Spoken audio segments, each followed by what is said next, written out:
ঠিক মতো পবিত্র অর্জন করতে না পারি, তাহলে আমাদের নামাজ কবুল হবে না, আমাদের কোনো ইবাদত সহি হবে না।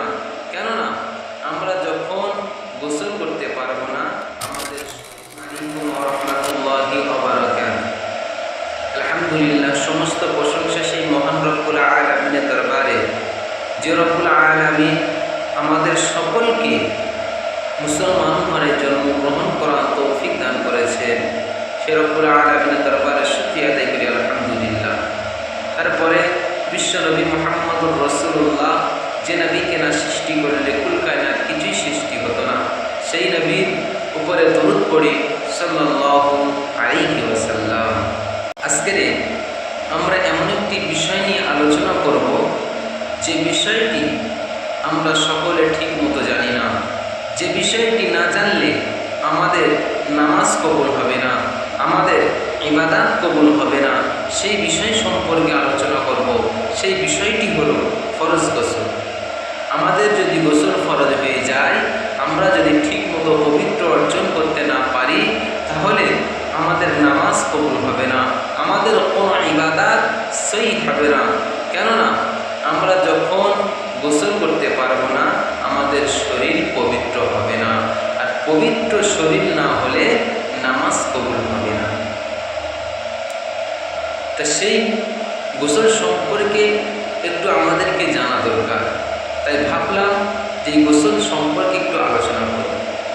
আমাদের যাদের স্বপ্নদোষ হয় এবং স্ত্রী সহবাসের মাধ্যমে গোসল ফরজ হয়, মেয়েদের মাসিকের পরে গোসল ফরজ হয়, এমন অনেক কারণ আছে যে কারণে মোট কথায় গোসল ফরজ হবে। গোসল ফরজ হলে আমাদের ঠিক মতো পবিত্র অর্জন করতে হবে। তো পবিত্র অর্জন করতে গেলে আমাদের কি করতে হবে, আমি এই ভিডিওতে সহজ পন্থায় গোসল কেমনভাবে করতে হবে সেটা কি বলব।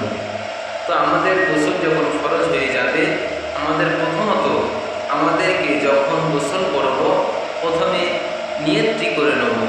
আমরা আরবিতে নিয়ত না করে যদি আমরা বাংলাতে নিয়ত করি, এই নিয়ত করব, আমি অপবিত্র থেকে পবিত্র হওয়ার জন্য গোসল করছি, অপবিত্র থেকে পবিত্র হওয়ার জন্য গোসল করছি, এই বলে আমাদের নিয়ত করতে হবে। প্রথমে আমাদেরকে 3 বার বড় বড় সহ কুল্লি করতে হবে। তারপর নাকের যে নরম অংশ আছে, ওই নাকের নরম অংশ পর্যন্ত আমাদেরকে পানি পৌঁছাতে হবে। তৃতীয় নম্বর হলো যে বিষয়টি, মাথার চুল থেকে নিয়ে পা পর্যন্ত আমাদেরকে গোসল ধুতে হবে, পানি ঢালতে হবে।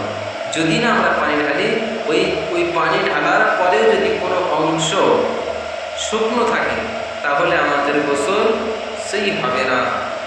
এমন জায়গা আছে সেখানে পানি পৌঁছায় না, যেমন কানের ভিতরে পানি পৌঁছায় না, তাহলে আমাদেরকে কী করতে হবে, আঙুল দিয়ে, হাতের আঙুল দিয়ে সেই জায়গায় পানি পৌঁছাতে হবে।